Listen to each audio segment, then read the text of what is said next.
Professor صاحب، جو ضیاء الحق کی آمریت مسلط ہوئی پاکستان میں، جیسے پروفیسر این ڈی خان صاحب کہہ رہے ہیں کہ پاکستان میں وائلنس اور سارے ریجن میں جو اتھل پتھل ہو رہی ہے، تو آپ کا کیا خیال ہے کہ یہ سارا آمرانہ نظام اس لیے لایا گیا تھا؟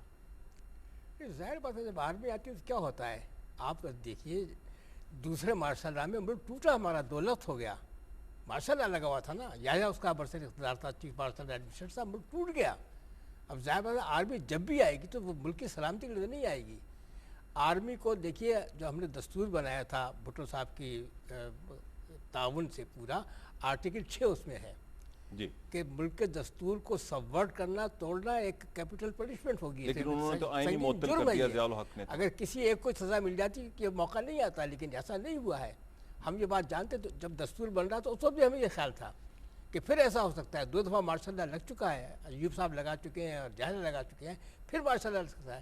آرٹیکل 6 لکھا گیا اس میں، لیکن ظاہر بات ہے کہ نوبت اس کی نہیں آئی پھر اور دیکھیے، میں سوچتا ہوں آپ سے، آرمی کو یہ بات سوچنا چاہیے کہ جب آرمی تھی اس وقت ملک ٹوٹا ہمارا، اور ہمارے فوجی جو ہے وہ ان کی قید میں گئے اور سویلین بھی گئے، ان کو طے کرنا چاہیے تھا کہ اب کبھی فوج سیاست میں نہیں آئے گی، اس لیے کہ ملک کے لیے نقصان ہوتا ہے۔ پھر فوج سیاست میں آج بھی آپ دیکھتے ہیں۔ پیرزادہ صاحب، آپ اس ہسٹری میکنگ پروسیس میں شامل تھے جب یہ سارا کچھ جنوری سے جولائی تک ہوا۔ ایسا کون سا وقت بہتر تھا جب ذوالفقار علی بھٹو کوئی ایسا انیشیٹو لیتے مذاکرات سے پہلے، 3 جون سے پہلے، کہ پاکستان اس کرائسس سے بھی بچ جاتا اور ایک آمرانہ نظام سے بھی بچ جاتا، اور ذوالفقار علی بھٹو خود بھی جسمانی طور پہ بچ جاتے؟ یعنی پریکٹیکل پوائنٹ آف ویو سے تو یہ ہوتا کہ ڈے 1 جس دن انہوں نے پروونشل اسمبلی کے الیکشنز کو بائیکاٹ کیا، اسی دن آ کر بھٹو صاحب کہہ دیتے، یہ یوٹوپین آئیڈیا ہے، سمجھے نا جی، آئیڈیاز یوٹوپین نہیں ہوتی ہیں، یہ یوٹوپین آئیڈیا ہے، اور وتھ ہائنڈ سائٹ۔ اب اتنے 31 سال گزرنے کے بعد میں یہ بات کرتا ہوں، اس وقت کرتا تو بہتر ہوتا۔ ہاں ٹھیک ہے، یہ بہترین بات یہ ہوتی کہ کہتے کہ ٹھیک ہے جی، یہ الیکشنز جو ہیں اس میں کوئی مورل ڈاؤٹ ہے، مورل اتھارٹی ہماری ایروڈ ہوئی ہے، ہم ان کو ختم کرتے ہیں اور نئے انتخابات کرتے ہیں۔ تھوڑا بہت سا پرابلم تھا آئین کا، اس میں یہ تھا کہ جو اس کے بعد الیکشنز ہوں گے، پہلی الیکشنز کے بعد، وہ 18 سال عمر ہو جائے گی، تو ہم نے کہا کہ اس کو امینڈ کرنا پڑے گا، جانا پڑے گا اب اسمبلی میں کانسٹیٹیوشن کو امینڈ کروانے کے لیے، کیونکہ یہ اسمبلی کو مانتے نہیں تھے، یہ اسمبلی میں آنے کے لیے تیار نہیں تھے۔ چھوٹی سی بات تھی، ہم خود جا کے کر سکتے تھے، ہم نے وہ کیا نہیں۔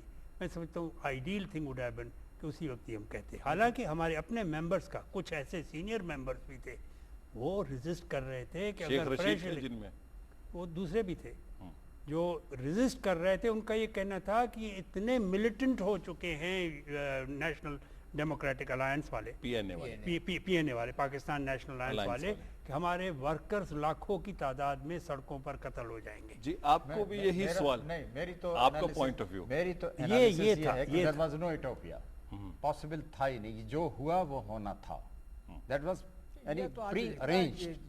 نہیں، یہ کوئی مسٹیکل بات نہیں، material facts are there which are to be analysed, اور اس کی لائٹ میں یہ بات بالکل ویژنری ہے کہ یہ جو کچھ تھا اسے ایورٹ کیا نہیں جا سکتا تھا، یہ ہونا تھا۔ صاحب نے بہتر طریقے سے بھٹو کو اس خطے سے ایلیمنیٹ کرنا، اس ریجن سے انہیں ایلیمنیٹ کرنا۔ جی، آپ پروفیسر؟ 3 جون کو بھٹو صاحب نے یہ بات مان لی کہ الیکشن میں دھاندلی ہوئی ہے، میری پارٹی کے لوگوں نے دھاندلی کی ہے، میں نے دھاندلی نہیں کی ہے۔ آپ مجھے بتا دیجئے کہاں کہاں دھاندلی ہوئی ہے، میں دوبارہ انتخاب کرا دوں گا وہاں۔ تو بات تو انہوں نے 3 جون کو مان لی تھی۔ اگر آپ یہ کہتے ہیں نہیں چند سیٹیں نہیں، دوبارہ خاص صاحب ہم نے بات شروع کی ہے اس کے بعد کہ ہم پوری سیٹیں دوبارہ الیکشن ہوں گے، یہ تو انہوں نے بات کہی تھی نا، لیکن جب ہم نے مذاکرات شروع کیے اس بات تو شروع کی ہے کہ دوبارہ انتخابات ہوں گے۔ پیرزادہ صاحب، بڑی مہربانی، آج آپ تشریف لائے۔ اور ایک صرف میں گزارش کروں، دیکھیے جو جن سیٹوں پر شبہات تھے ہمیں، جی، یہ اس میں نہیں جاؤں گا، بہت ڈیٹیلز ہیں کہ کیسے بھٹو صاحب کے ساتھ ایک کانفیڈنس ٹرکسٹرز کی طرح لوگوں نے ڈیل کیا یا کچھ کیا، نہیں، یہ یونیلیٹرل ہمارا فیصلہ تھا، اور ہم نے پہلی مرتبہ الیکشن کمیشن کو یہ پاور دیا کہ آپ کو جہاں جہاں پر دھاندلی نظر آئے ان سیٹوں کو آپ دوبارہ کریں، جس میں حفیظ اللہ چیمہ کی بھی سیٹ گئی اور یا بختیار صاحب کی بھی سیٹ اس میں شامل تھی، اور بھی بہت ساری سیٹیں تھیں۔ یہ ہمارا یونیلیٹرل تھا، لیکن ان کا مطالبہ یہ تھا کہ ہم اس اسمبلی کو نہیں مانتے، تمام یہ کیجیے.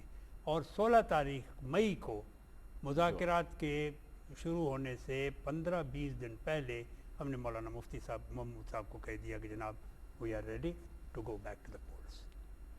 تو یہ تھا.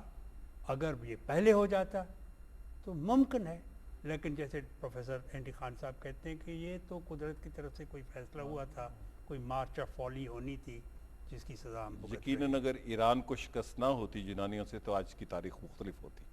شکریہ جناب پیرزادہ صاحب، آج تشریف لائے آپ ہمارے کراچی اسٹوڈیو میں اور ہمیں اس ہسٹری میکنگ میں جو آپ کی شمولیت تھی اس سے آگاہ کیا. اور پروفیسر غفور صاحب آپ کا بھی شکریہ، اور پروفیسر اینڈی خان صاحب آپ کا بھی شکریہ. میں ایک لفظ کا اور اضافہ کرنا چاہوں گا کہ پریزنٹ سچویشن میں بھی پس منظر پاسٹ کی سچویشن کو سامنے رکھتے ہوئے ان مائنڈفل نہیں ہونا چاہیے. صحیح، شکریہ.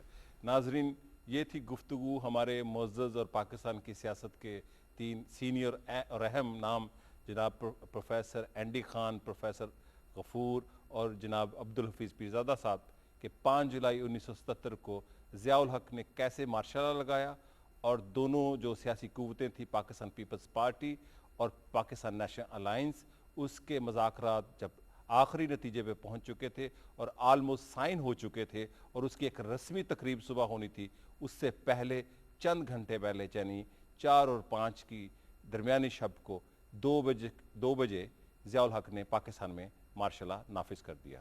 اسی کے ساتھ میں اجازت چاہتا ہوں. شکریہ اور خدا حافظ.